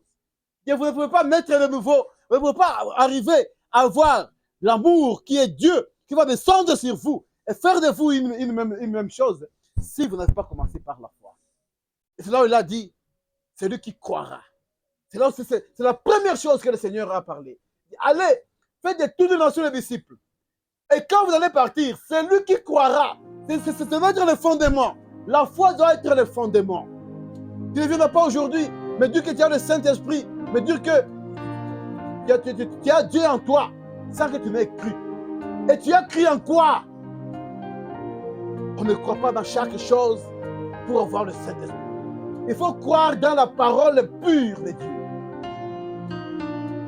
Il faut croire dans le message originel. Et là, ce jour-là, les hommes pouvaient demander à Pierre, qu'allons-nous faire pour que nous soyons comme vous, pour que nous puissions recevoir la vie éternelle? Paul leur a dit quoi? Il dit, si vous croyez, croire en quoi? Croire dans la parole véritable de Dieu. Pas dans les histoires. Pas dans des choses là qu'on fabrique. Donc, Dieu bénit frère, la sœur charmante. Tu as compris? Non, sœur. Toi, tu veux être baptisé. Comment on te baptise? Moi, on me baptise au nom de Jésus. Oh, d'accord. C'est biblique, mon frère. C'est écrit dans la Bible. Celui qui suit derrière. Toi, mon frère, comment on te baptise? Ah, non, moi, comme Jésus. Ah, c'est bon. C'est écrit. Au nom du Père, du Fils. Tu ne m'as pas cru. Il faut croire en la parole. Je ne connais pas, je ne me rappelle pas de ces versets. Là où l'apôtre dit, il faut croire en la parole de la vérité. Quand on a cru en cela, maintenant, il peut maintenant ajouter. Parce que les démons aussi prêchent. Et un jour, je vais vous donner, nous connaissons, c'est quel verset, Ephésiens 4. Mais en dehors d'Ephésiens 4, il y a aussi le même ministère qui sont exercés par ceux-là que le diable a envoyés. On en parlera un autre jour. Qu'on est en train de voir, c'est le temple du Seigneur. Et ce matin, dans le Dieu de cet âge mauvais, je vais terminer par là. Le Frère nous dit, le Dieu de cet âge mauvais, Frère David, il y a ça. Okay. Il dit, paragraphe 29, il dit, ce message met à découvert les mauvaises choses de cet âge mauvais. Il dit, je crois que la Bible a la réponse à toutes choses. Je pense qu'on avait lu ça. Il dit, c'est déjà écrit dans la Bible pour le croyant. Les choses de Dieu qui ont été écrites ici, Dieu les a écrites pour le croyant. Cette Bible n'est pas écrite pour tout le monde. C'était pour le croyant, pour que nous puissions vivre par elle. Elle doit être notre livre de chaque seconde. De chaque seconde. Et comme Dieu nous aime chaque jour. Dieu nous aime chaque minute. Dieu nous aime chaque seconde. Dieu nous aime chaque semaine. Dieu nous aime à chaque instant. Et dans cet amour-là, nous devons savoir maintenant que dans cet amour, notre Dieu, qu'est-ce que nous devons en aimer? Qu'est-ce que nous devons donner? Qu'est-ce que nous avons à donner en retour? Qu'est-ce que nous devons donner en retour? Dans cet amour que Dieu nous a donné. Dans cet amour que Dieu nous a aimé. Parce que Dieu ne nous a pas aimés seulement ces jours-là. Ce matin, Dieu nous aime. Maintenant, Dieu nous aime. Je lisais quelque part sur un paragraphe, il dit, chaque jour, Dieu pense à toi. Il dit, chaque heure, Dieu t'observe. Il dit, chaque minute, Dieu se soucie de toi. Et à chaque seconde, il t'aime. Donc, peu importe ce que tu sois, peu importe là où tu es, il faut savoir que Dieu t'aime. Et si ce matin, tu as écouté la parole de Dieu et que ce matin, tu sens qu'il y a quelque chose qui ne va pas dans ta vie, là où tu devais mettre quelque chose en ordre, il est temps. Dieu est encore là. La grâce est encore là ce matin. Là où Dieu t'appelle. Dieu t'appelle à te donner à lui. Dieu t'appelle à la repentance. Dieu t'appelle à ce que ce pont-là qui a été brisé puisse se retourner. Parce que c'est pour ça qu'il est venu. C'est pour ça qu'il a donné sa vie. C'est pourquoi il a donné cette vie-là. Pour qu'elle vienne vers toi. Pour qu'elle vienne vers moi. Pour que ce matin, nous puissions être le temple de Dieu.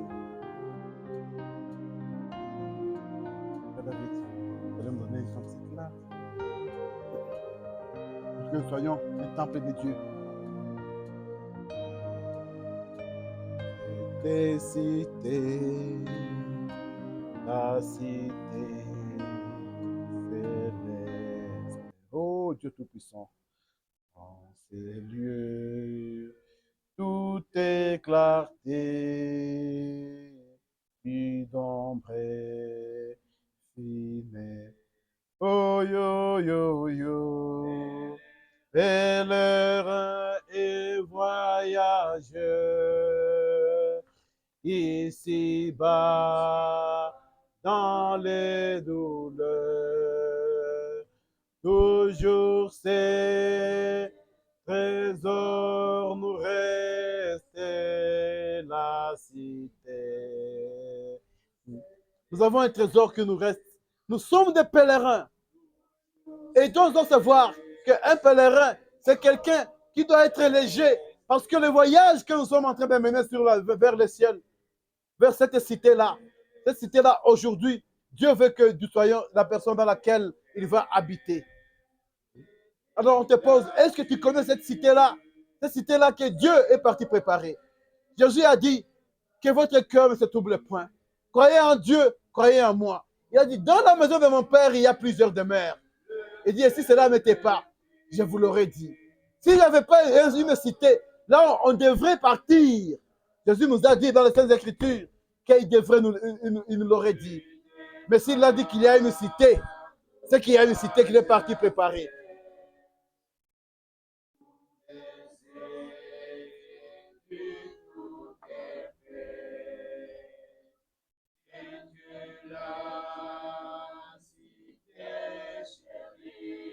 Et c'est notre patrie. Oh, de Dieu, la cité chérie. Et c'est bloqué. Dans notre patrie. D'or de paix. C'est une cité d'or et de perles et d'azur. Et de tout ce que nous ne pouvons pas nous imaginer ici. Oh Dieu Tout-Puissant.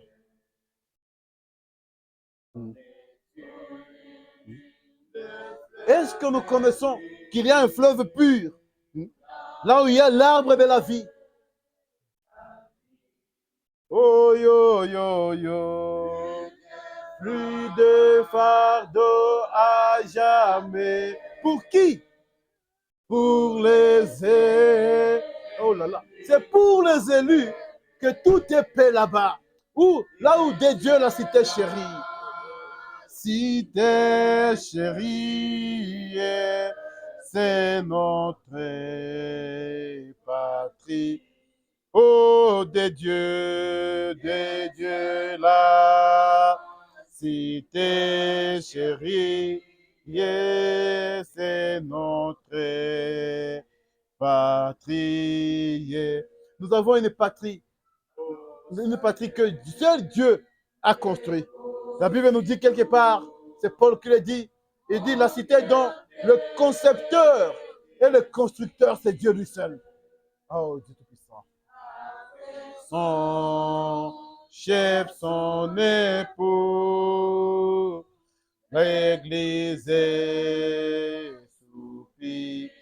Yo, yo, yo, yo, être toujours devant toi. Pour l'éternité, être devant celui-là qui nous a sauvés. Les disciples sur la terre, un jour, ils n'ont pas voulu que le Seigneur ne parte. Mais nous allons rester éternellement avec lui.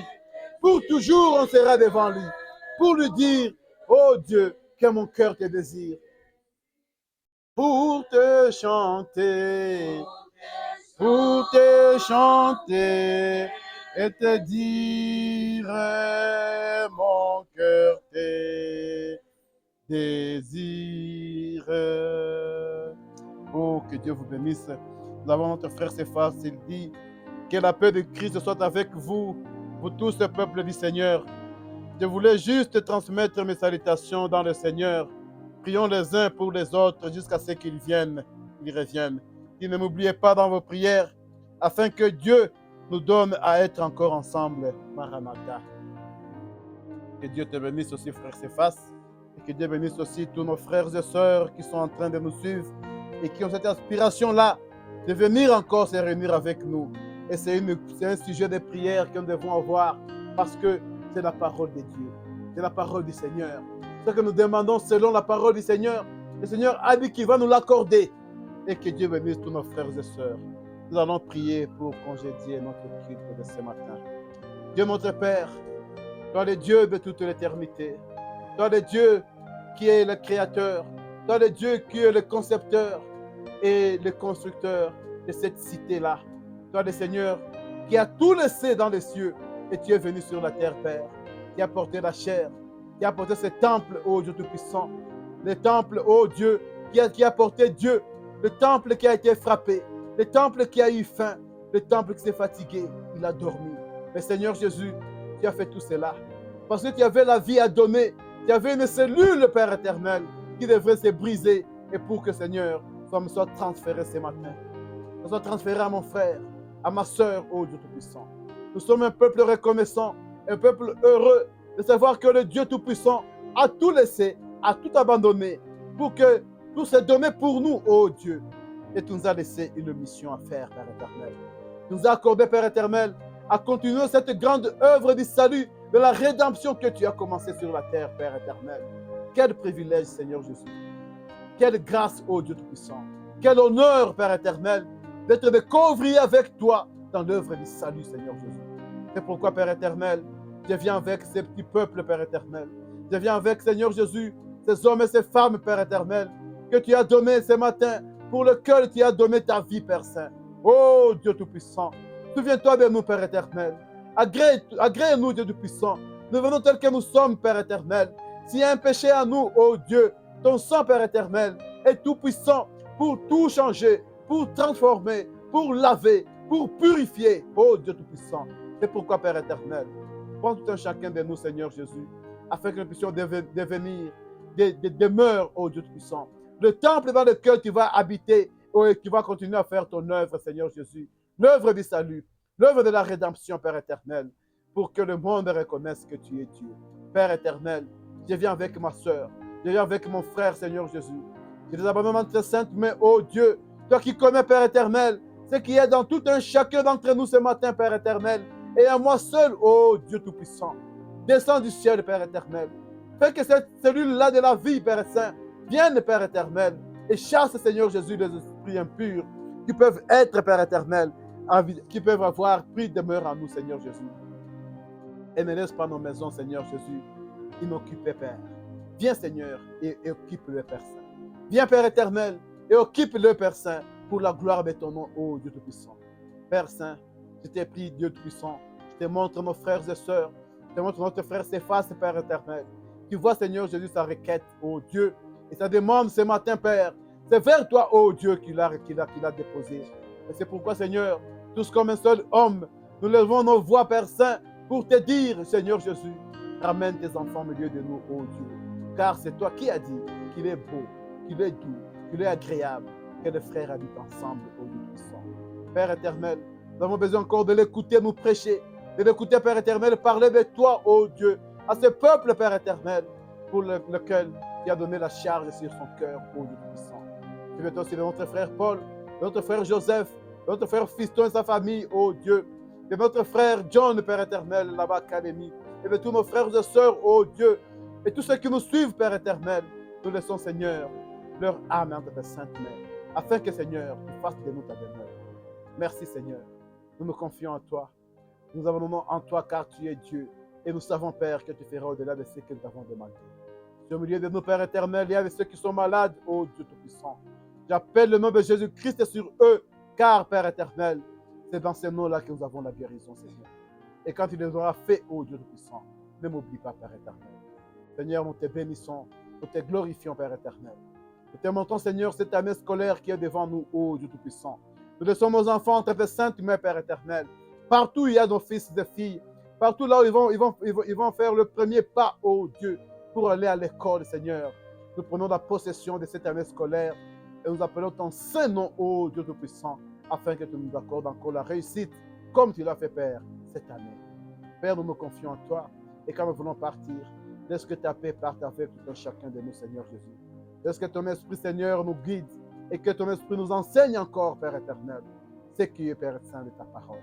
Et nous le demandons en ton saint nom, Jésus-Christ. Amen. Que Dieu vous bénisse. Allons avec la paix du Seigneur.